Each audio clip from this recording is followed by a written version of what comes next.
अपने पास जादुई तलवार के साथ सम्राट ने अपनी माँ को भेड़िया फेनरिर की चंगुल से छुड़ाने की अपनी खोज जारी रखी। यात्रा अधिक जोखिम भरी हो गई थी। जंगल अधिक भयावह हो गया था। वह जानता था कि उसे मदद की जरूरत है, लेकिन उसे पता नहीं था कि कहाँ जाना है। एक दिन जब सम्राट जंगल में गहराइयों तक गया तो उसकी नज़र बाहरी इलाकों में एक साधारण गांव पर पड़ी। यह एक ऐसी जगह थी जो कठोर सर्दियों के बीच भी पनपने में कामयाब रही थी और इसके ग्रामीण अपने साहस के लिए जाने जाते थे। वहाँ राजकुमार सम्राट की मुलाकात गांव की एक बहादुर और दयालु लड़की लीला से हुई, जिससे सम्राट की दुर्दशा सुनकर उनकी तलाश में उनकी सहायता करने की पेशकश की। जंगल के बारे में लीला का दृढ़ संकल्प और ज्ञान अमूल्य साबित हुआ, क्योंकि उन्होंने मिलकर इसके खतरे का सामना किया। रास्ते में उनका सामना मंत्रमुग्ध प्राणियों से हुआ, जिन्होंने उनके संकल्प की परीक्षा ली, लेकिन प्रत्येक चुनौती के साथ उनका बंधन मजबूत होता गया।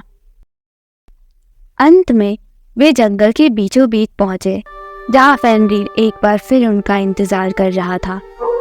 इस बार सम्राट और लीला एक टीम के रूप में लड़े।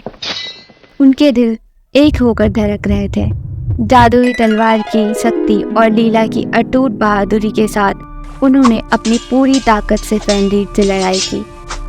अंत में वे राक्षसी वेयरवुल्फ पर काबू पाने में कामयाब रहे और सम्राट ने अपनी मां को भी बचा लिया। जानवर के आतंक के शासन का अंत हो गया। जैसे ही वह विजयी हुए, सम्राट ने लीला की आंखों में देखा और उसने उसकी आंखों में। उस पल में उन्हें एहसास हुआ कि एक दूसरे के लिए उनकी भावनाएं प्यार में बदल गई है। फेनरिर का खतरा समाप्त होने के बाद सम्राट ने लीला के साथ उसके गांव में रहने का फैसला किया और साथ में उन्होंने खुशी और प्यार से भरा जीवन बनाया। जैसे ही सम्राट और लीला ने अपने जीत और नए प्यार का जश्न मनाया, एक रहस्यमय व्यक्ति ने उन्हें छाये से देखा।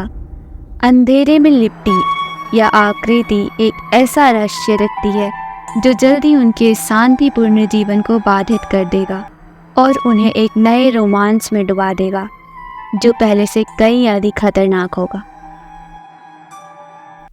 Do like, share and subscribe.